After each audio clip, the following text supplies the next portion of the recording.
In just about 10 days, South Koreans will head to the polls to select 300 members of the National Assembly. But voting has already begun in other parts of the world.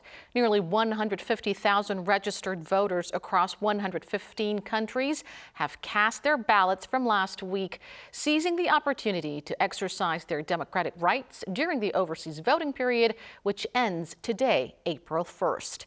In this edition of Within the Frame, we explore the significance of overseas voting, its challenges and impact on the electoral process. I'm Handong in Seoul, and joining me now from Australia is Da-eun, Deputy Mayor of the City of Ryde. Welcome to the program.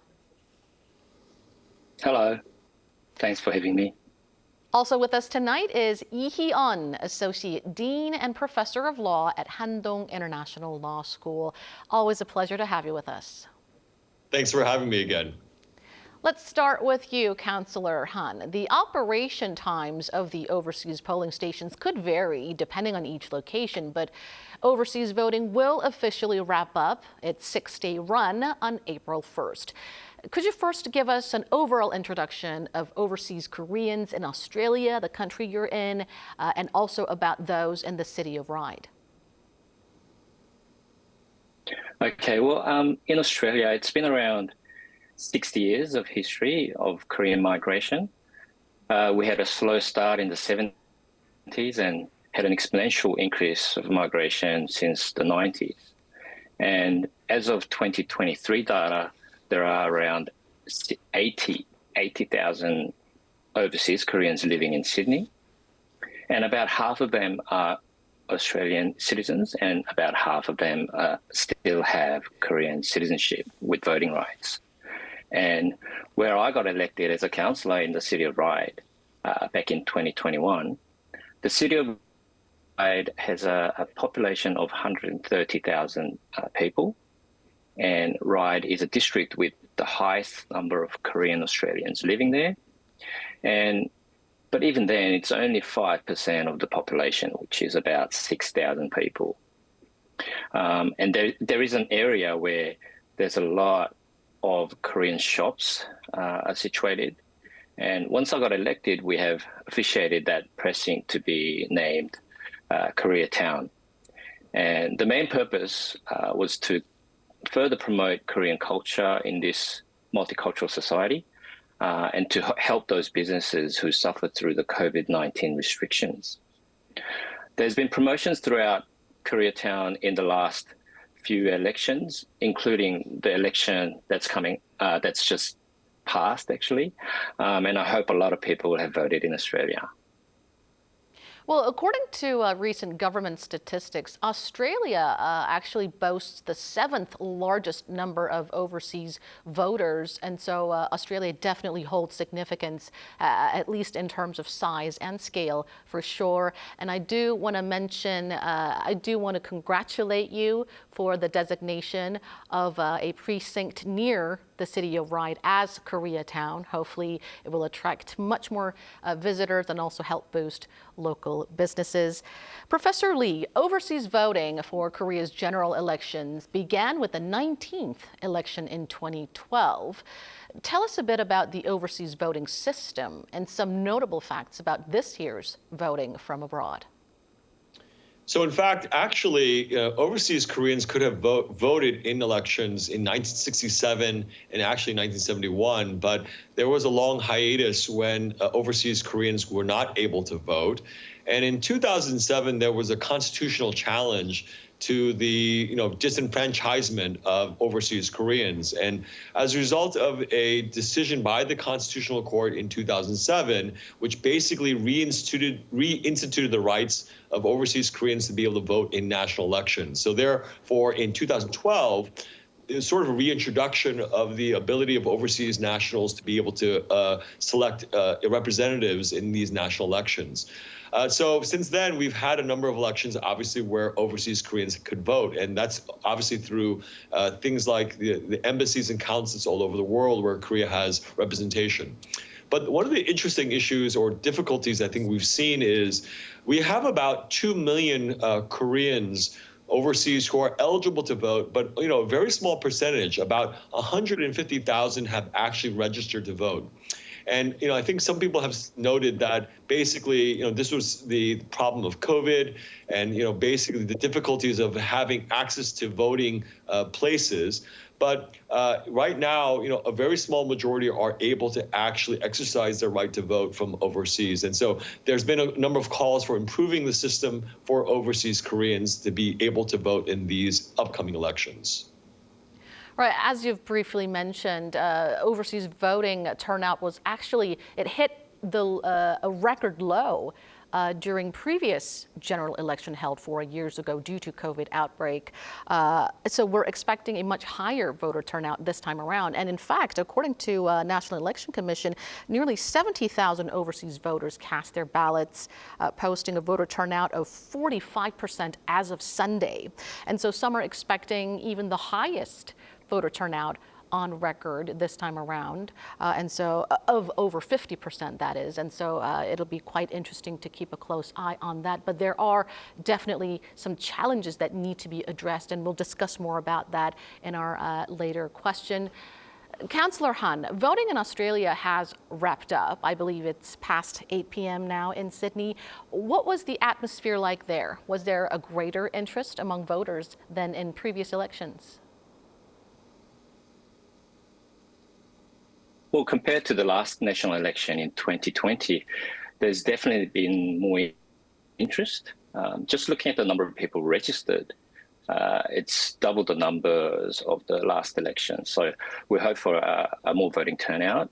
In the total registered voters in Australia is about 5,200.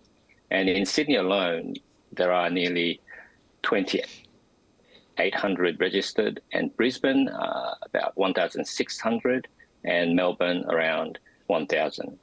But unfortunately, this time around, this overseas voting period has clashed with Easter long weekend in Australia. So it'll be interesting to see the actual turnout for the voting. They've placed 2 voting booths in Sydney, close to where there are more registered voters. And from what I've seen in social media, though, a lot of people have planned to vote ahead of the Easter celebrations and started posting on their social media. So it's a great sign. So let's hope for a big turnout.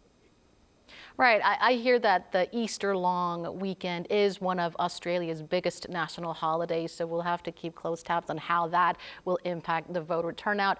Now, Professor Lee, as you've alluded to, many overseas Koreans face the difficulty of having to travel long distances to get to the polls. While there are discussions about introducing an online voting system, how plausible is it in your view? I think the difficulties are that if you talk to any experts in elections, everyone recommends not doing that for various reasons. Now, there are a few countries around the world that have adopted an online voting system, notably in Europe. Estonia is one of those countries that's fully adopted this online voting system for their national elections, sort of at a certain point. And then, France even introduced the ability to have online voting for overseas French citizens.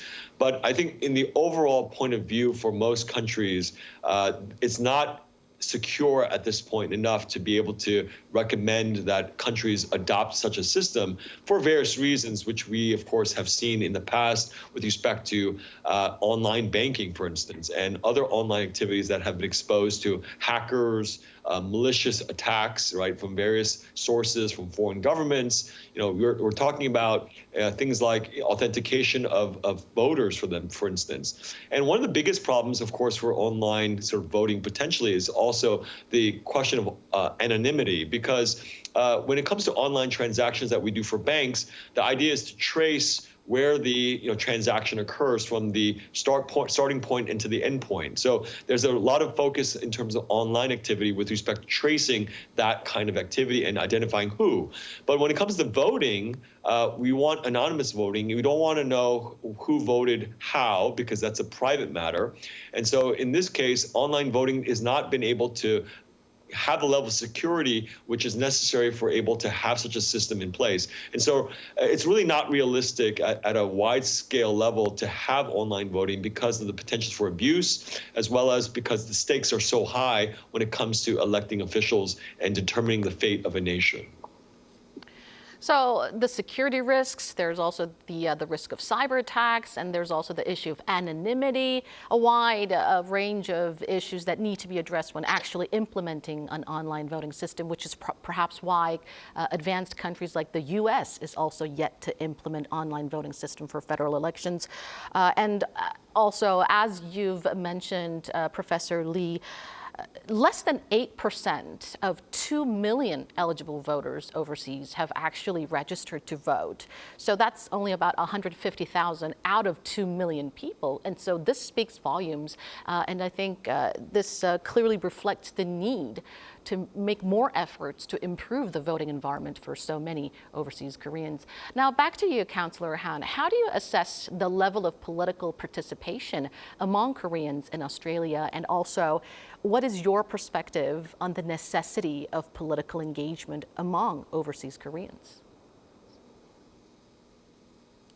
Well, in terms of voting participation in Australia, in Australian politics, it is one of the best, because Australia is one of the very few countries where voting is mandatory. So there's about only around 10 countries in the world that voting is mandatory, and we actually get fined for it, fined for not turning up on the voting day, and we get around $30 US penalty for not turning up on the voting day. And it's not even a public holiday. We have to use our Saturday to turn up and vote. And the usual voting rate is around 90%, which is great. And I mean, there are arguments for and against this kind of system. But I personally believe it is a better system because for the case of Korea and the United States, the voting turnout of around 66% is at its best. Then it actually means 33% of the population is deciding the fate of their country. So whether you know about politics or not, I think it starts from participation to vote. And also it is one of the most important rights you can exercise living in a democratic country. So in general, though, overseas Koreans' participation in Australia in terms of voting is great, but we don't have many that are in Australian politics. I'm the only one of the 4 there is in Australia. So there is more work to be done to increase representation of Korean Australians in Australian politics. And there's also more work to be done to increase registration and participation in the National Assembly elections for the overseas Koreans who has voting rights for the upcoming election. Just to put it out there, I think I heard that there's around 8% of registered voters. I think in Australia we've got about 13% of registered voters. So I think we're doing great over here. One of the interesting phenomena that I observe living in Australia for nearly 30 years is that there are so many first-generation Korean Australians who are not even eligible to vote in the Korean politics, but they are so interested and engaged in the Korean politics. So I guess the further away you're from home, you can become more patriotic as well. But I personally hope that they also pay a very similar level of attention to Australian politics as well. All right, it's good to hear that at least the first generation immigrants are still very much interested in Korean politics. Now to you, Professor Lee, broadening the scope to voters here in Korea, more than 7 out of 10 voters here in the country say that they definitely plan to vote in the general election, according to the National Election Commission. Voter turnout is expected to be the key, as the survey also showed that nearly 30% of voters picked party affiliation as their biggest consideration when selecting candidates. We want to get your thoughts on this. Well, that's a very interesting statistic because that means that a majority of the population still is relatively undecided when it comes to voting in this upcoming election. So Korean voters are very sensitive to the policies, right, the personalities that are up for election. And so it's not simply just voting for a party, which you find in many other countries in Asia, but that Korean voters are very interested in knowing about the candidates and what they stand for personally, as well as who they are. And so I think this is a very good indication about the nature of Korean democracy. And I think, this is a good opportunity for Koreans to show that, the direction the country is taking, I think is indicative of terms of the individual policies, not of just of the parties, but of the people that are running for office. And so I think what this is telling you is that there are a lot of people who have still yet to make their minds. And so the election is still going to be up for grabs when it comes to this coming election. All right. Both the rival parties have cranked up their official campaign, and they're now going head to head to win more hearts of swing voters. Now, Councillor Han, the answer to our next question may vary from person to person, but generally speaking, what do overseas voters in Australia want from the 22nd parliamentary election? Well, I can't speak for all of the Korean Australian voters, obviously, but for this time around, due to the local areas, each of the voters will be different, and the impact of these voters from overseas will be a lot less than the presidential election. But nevertheless, the participation of exercising the voting right is important. And I think the overseas Korean votes are also quite valuable for democracy because they may possess the views of their own district in Korea, but they will also have different perspective after experiencing other countries and other societies. And those are valuable opinions as well. So I believe participation of overseas Koreans should be more promoted, and we have more work to do to increase that. And what are your hopes for the election as a politician yourself? Well, I believe I hope it's a nice and peaceful with a very high participation in the election,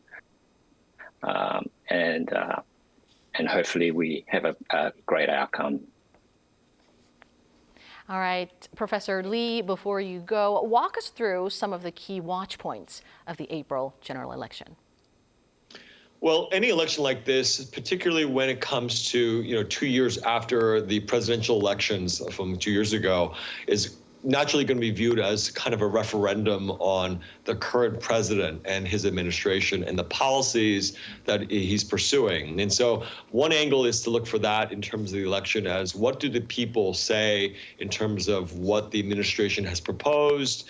And a lot of the hot button issues that have arisen in the last 2 years with respect to the current situation with the medical doctors, anywhere from the lowering of the birth rate, right, the Korean economy. Obviously, there's lots of challenges, and not just that, of course, foreign policy matters as well. So this is going to be partly a direction for the country in terms of where we're going. But also, on the other hand, with respect to the opposition party, the Democratic Party as well, there's been a lot of internal scandals. There's been prosecutions that have been happening, various corruption. And so the question then becomes, are these issues are going to affect the Democratic Party in terms of the perception of the people with respect to the current leadership of that party, particularly because a lot of the party members have left and have formed other parties. And so this is going to be an interesting dynamic because of the factors and variables with respect to their own situation.